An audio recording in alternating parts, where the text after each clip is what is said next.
Assalomu alaykum. Bu BMW iX3 elektromobilmi? Ha. Crossovermi? Ha. BMW lekin выхлопsiz? Ha va yo'q, chunki drive o'z joyida qolgan. Endi bu qanchalik i, qanchalik X3 hozir bilib olamiz. Bugungi obzorimizni boshladik. Tashqi ko'rinish go'yo X3 zaryadda, o'sha mashhur chiziqlar, lekin ko'p detallar men elektrdaman deb turadi. Reshotka shunchaki stil uchun, ko'zbo'yamachilik kerak emas, lekin obraz shart. 286 ot kuchi, orqa privod, 0 dan 100 gacha 608 soniyada. Bu raketa emas, lekin siz elektromobilni drift qilish uchun olmaysiz-ku. Xohlasangiz unaqa ham qilsa bo'ladi. Podveska moslashuvchan, juda ham yumshoq emas, lekin qattiq ham emas.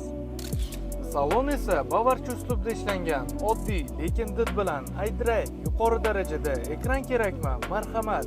Klimat kontrol ham fizik tugmalarda, menyuda qidirmaysiz. Buning uchun nemislarga rahmat deyish kerak. 80 kWh batareya, 520 km masofa zaxirasi, 150 kW quvvat ko'taradi, 30 daqiqada 80% ga to'ladi. Uyda kechasi, ishda kunduzi to'ldirib tursa bo'ladi. BMW iX3 bu qandaydir o'yinchoq elektromobil emas, bu haqiqiy X3. Agar sizga stil, tinchlik va bavarcha yondashuv kerak bo'lsa, tayyorlaning. U shu yerda. Test drive ga yoziling. Batafsil ma'lumot izohlarda, keyingi obzorda ko'rishguncha.